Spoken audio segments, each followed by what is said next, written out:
So much in the news this week. President Trump had South African President Cyril Ramaphosa in the White House. He played the video. Are white farmers being strategically killed? Is there genocide in South Africa with white farmers? There's this horrific terrorist attack at the Israeli embassy on Wednesday night. Trump's beautiful tax bill finally passed, 215 to 214. They're saying it won't be ready until around July 4th when the Senate finally takes it up and see what is removed, and it will probably become law. We're going to get into all that today on this edition of the Armstrong Williams Show. You know, South Africa, we're going to start with South Africa, had 19,696 murders from April 2024 through December 2024. Only 36 of the victims were linked to a farm, and only 7 of the 36 deaths linked to a farm were farmers. The official data doesn't discuss race of the victims. However, only 7 out of the 19,696 were farmers, regardless of race. Paul O'Sullivan, during my time in South Africa recently, he is the top investigator for the country. A former member of British M16, MI6. He has the respect of everyone throughout that nation. And there's no one who better knows whether genocide is being committed in his beloved South Africa than the man himself, Paul O'Sullivan. Mr. O'Sullivan, welcome back to the broadcast. Good evening. Good morning to you. Good evening here. The sun's just going down. Yeah, how are you doing? I'm doing fine. It's always a pleasure to see you. Please address whether there's genocide among white farmers, a genocide among white South Africans, Mr. O'Sullivan. What are the facts? Well, if there is genocide going on, it sure as heck ain't going on in South Africa. I've been living here for a very long time, more than 40 years. And I think if there was some genocide going on, I would have seen it or heard about it. So I do believe it's, the same as saying there's a man living on the moon. There's no such thing. Of course, that's not to play down the fact that we don't have a crime problem, but the crime problem,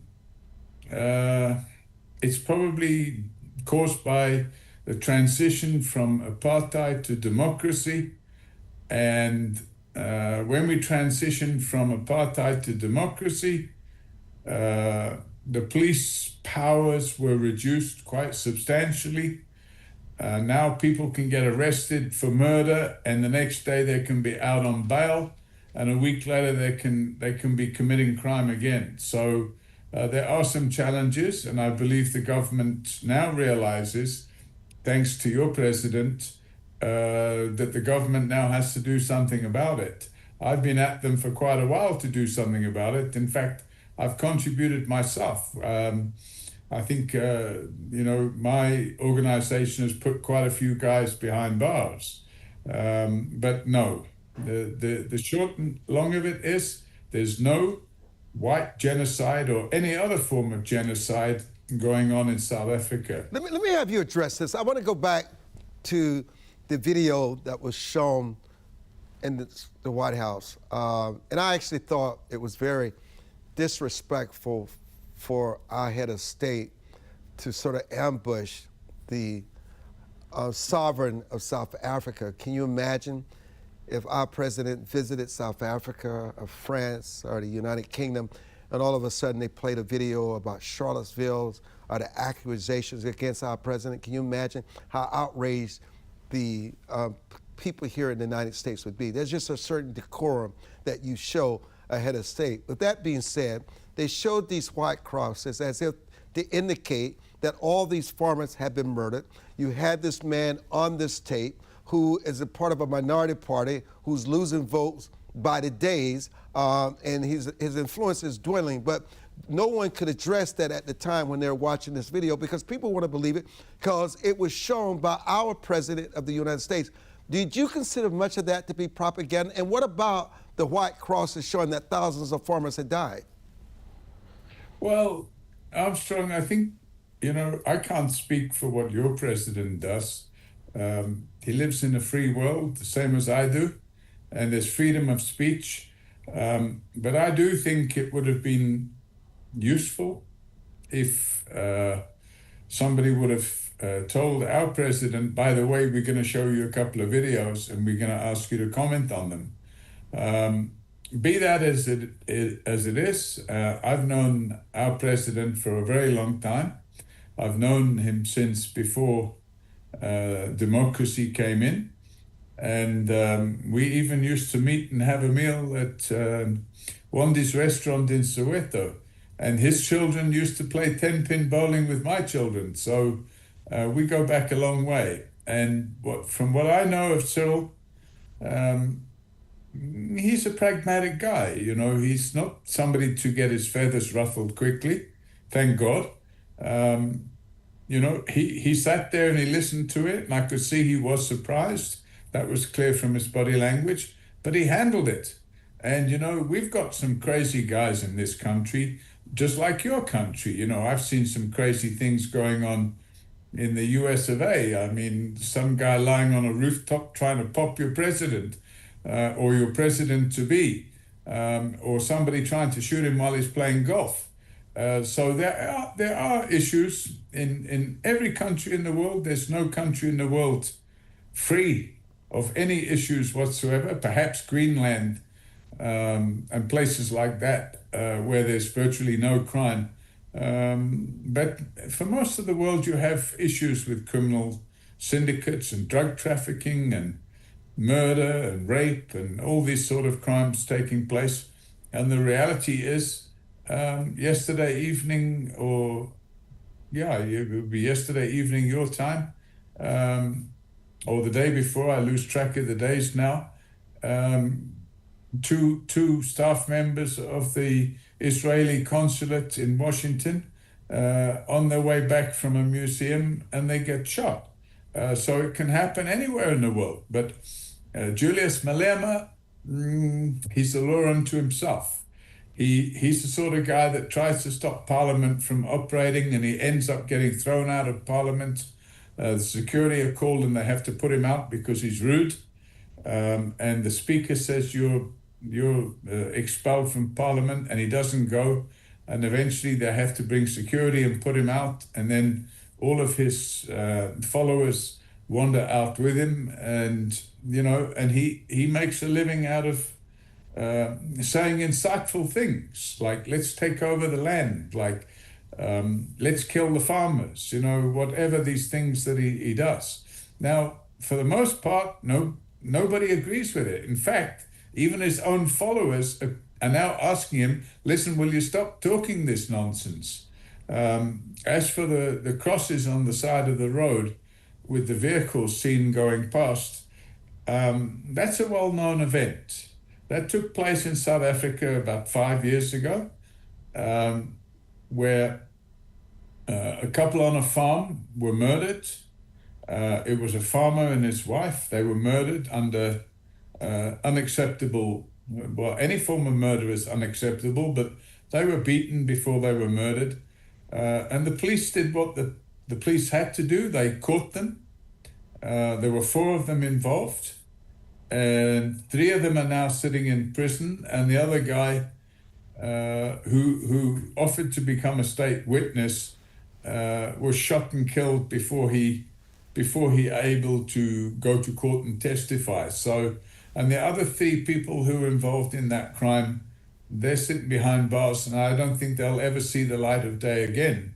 And what we had there was the community in that area said, look here, enough is enough. And they put these crosses on the side of the road. Those were not graves. There were no people buried on the side of the road. It's not legal to bury people on the side of the road in South Africa.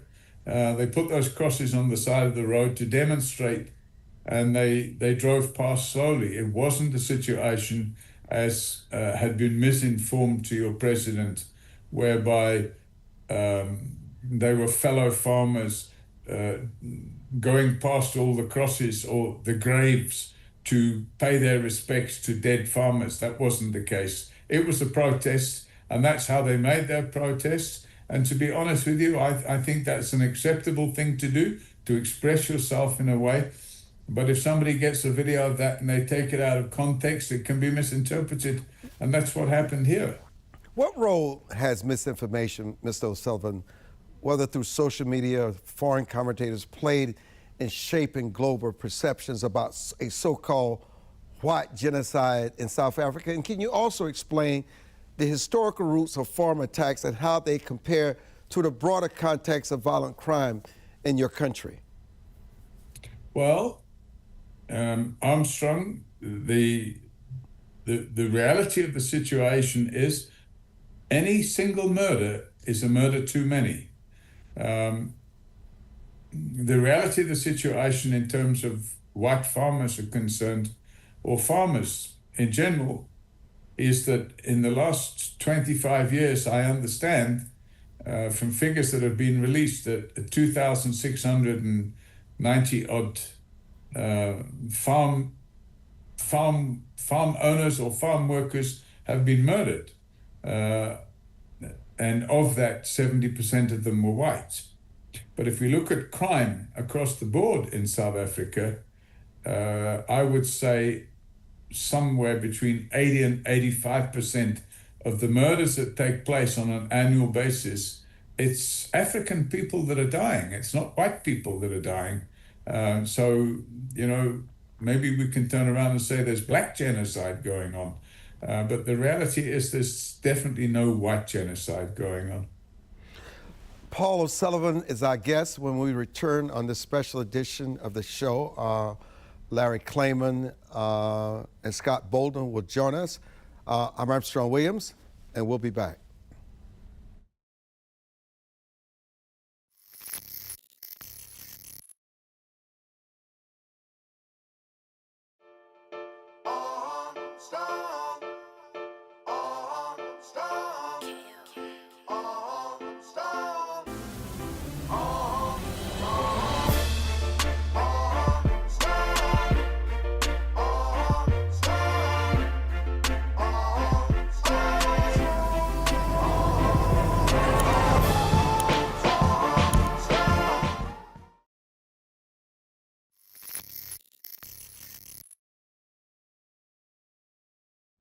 We're joined now by Super Attorney A. Scott Bolton. We always welcome him to our broadcast studio. You know, I want to get into definitions and how do we define genocide in today's legal and moral terms? And does the international community apply that definition consistently across the region, Mr. O'Sullivan? We'll start with you.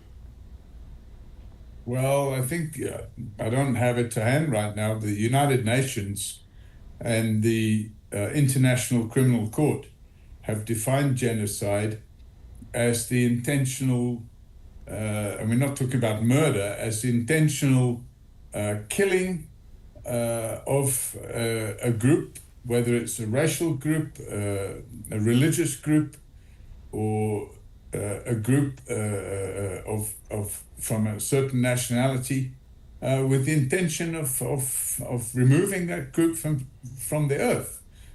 So it's, you know, it's not the sort of thing one person can do on their own. It requires quite a big conspiracy, and generally speaking, it would involve, if one turns the clock back thousands of years or hundreds of years, for example, one could see during the Crusades in the mid-centuries, where people like Richard the Lionheart and King John would send the Crusaders to the Holy Lands to wipe out the Muslims. I mean, I guess that was genocide. We saw genocide in certain European theaters. For example, Nazi Germany committed genocide against Jewish people. We had, and more recently in the 1990s, we had genocide taking place in Serbia.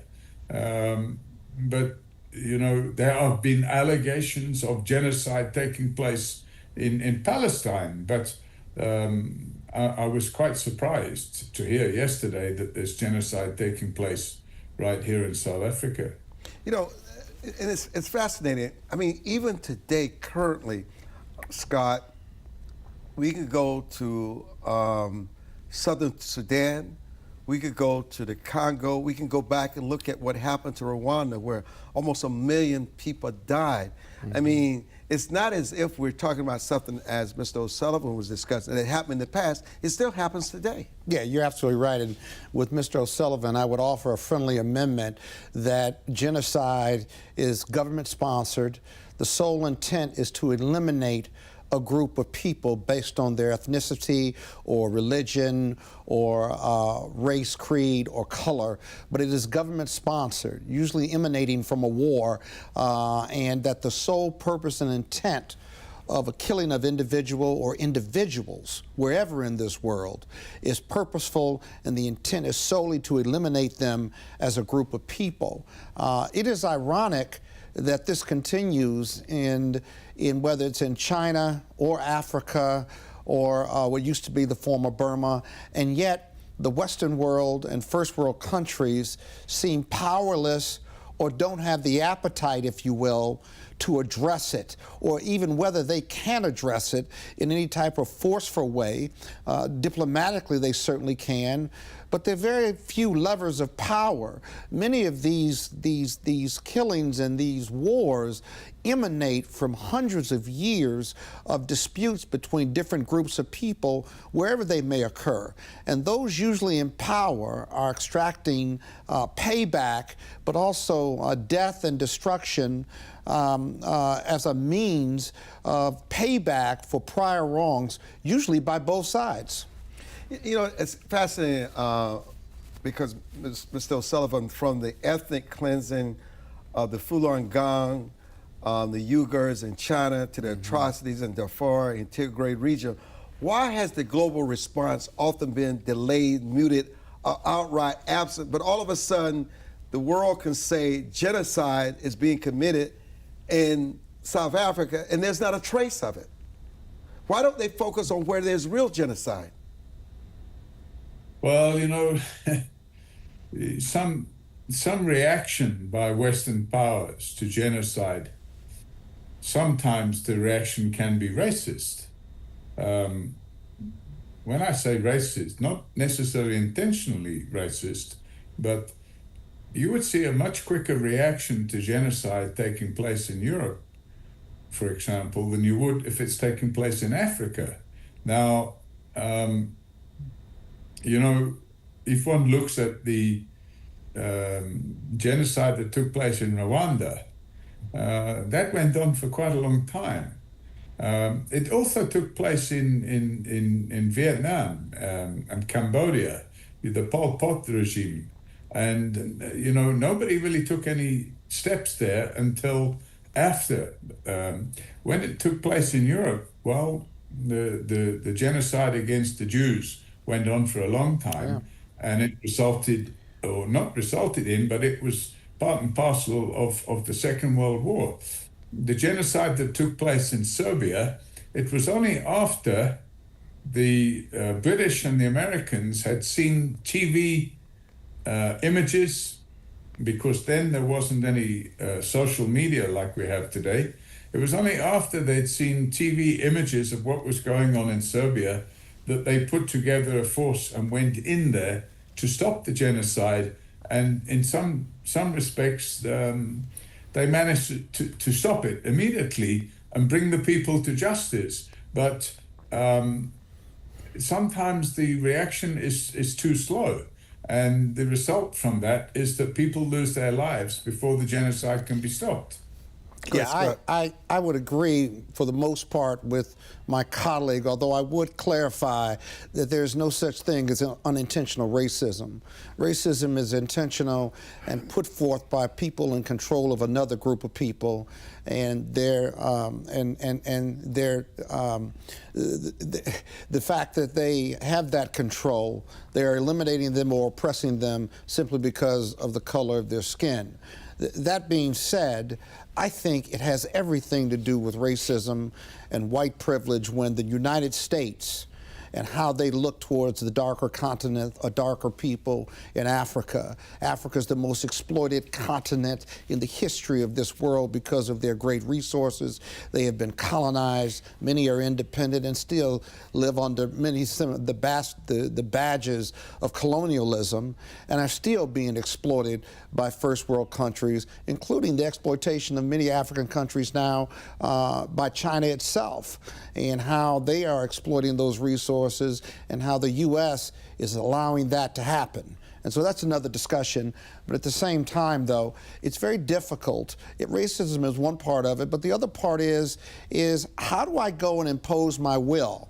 This isn't the 50s and 60s where CIA would put up puppet governments and get the political control because you had this war between socialism and capitalism. We certainly don't do that anymore. But how do I get resources to those countries that are engaged in genocide? How do I give them a reason not to without putting boots on the ground or taking a militaristic view towards it in lands that are far away and have very little due to politically sell this to, let's say, the average American, if you will. We did that in Vietnam. Didn't work out well. How do I effectuate something in Darfur or in China or in Myanmar? How do I do that, have a political reason for it, put resources towards it, and ending the genocide simply because it's wrong and immoral? That's a heavy lift for many first world countries politically. You know, Paul, he raises a lot of interesting insights here. And how much of the world's inaction on genocide stems from political alliances, economic interests, or geopolitical convenience? Good question. Good question. Well, economic interest is obviously quite important. You know, I mentioned when I said race, sometimes there's racism involved in the slowness to respond. And when I said unintentional, I mean, actually, the other reason for slow to respond can be economic interests. Yeah. Now, and then that's perceived as racism when in fact it's actually economic interests. Now, if you've got, shall I say, the economies of the world, if you look at the economies of the world thrive most during times of war. And when there's no war going on the planet, there's no thriving economy and there's no development going on. Now, you often see a lot of the technology that we're using today was developed by governments who were looking for ways of improving their ability to fight wars.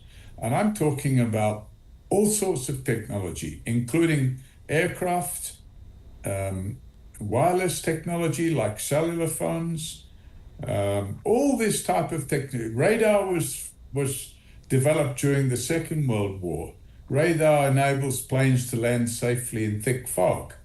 In the civil world that we live in today, the technology that was developed to eavesdrop, to spy on your Cold War enemies, that technology was developed for civil purposes subsequently. But most of the slowness to respond can be either racial or economic reasons. And some people will say, oh, the cost of responding to a far-flung place where we don't have any economic interest, they don't have oil, there's nothing there really that's going to benefit us. Let them just get on and sort it out. Of course, that's not the right way to do it. We're living in a modern world now where no country should stand by and watch while another country is committing genocide on its citizens, whether it's Darfur or the Congo. I mean, if we look at the Congo, a lot of the Western countries didn't intervene, but what they did do was they funded other countries in Africa to intervene. And we end up with a situation where troops from South Africa, from Kenya, and other African countries went into the Democratic Republic of the Congo on the western side there to intervene in the activity going on between certain Rwandan rebels and the DRC government. And I think, you know, how the future will look, I don't know. But if we drift away from the subject, I just want to reiterate, I haven't, if there's genocide going on in South Africa, it's being done very covertly because I've not seen any evidence of it. I agree with you there, my friend. It's very, you're more qualified than I am, but we hear a lot about genocide in South Africa other than the conspiracy theorists. But you know, I want to raise another point, Armstrong, and I'm surprised we haven't talked more about it. This morality issue. I know you're big on morality and family values, and from a Judeo-Christian belief system, as Christians in the U.S. and elsewhere, we start with a presumption that we all have a moral fiber or moral compass within us, and that kind of drives our day-to-day decision-making. When it comes to genocide in many of these countries, you can't find that moral fiber, and we can't presume morality. And the criminal courts, international criminal courts, and the Hague and United Nations simply don't put the resources and the politics behind enforcing, having teeth behind forcing nations not to commit genocide, whatever the war is, whatever the issues of the war are. And it's not just disappointing, right? It's a moral failure in the human condition when you think about it. But what's worse, the war on the genocide itself, or those like the U.S. and other countries allowing it to happen? Both are moral failures, in my opinion. Mr. Paul, I know you're leaving us. Scott's going to stay around because it's leading me to talk about my recent return from Auschwitz and Dachau in Germany and Poland. But your final thoughts before we say goodbye. Well, my final thoughts are, you know, I wish you guys all the best. It's nice to meet my colleague over to your, Scott. well, to my left, there you are. To anybody that's toying with the idea of going for a holiday in South Africa, don't be put off whether you're black or white. Don't be put off by the genocide, and don't be put off by the crime either. We do have crime issues, which we're busy dealing with, but at the same time, something is being done about it. And for the most part, it's very rare to see tourists becoming victims of crime. So God bless you, and carry on making America great. And thank you to the President of America for raising this issue, even though he was slightly off course, because he forces now our elected government to focus some attention on resolving and lowering the murder rate in our country. Thank you very much. Thank you, and we'll be back. Don't go away.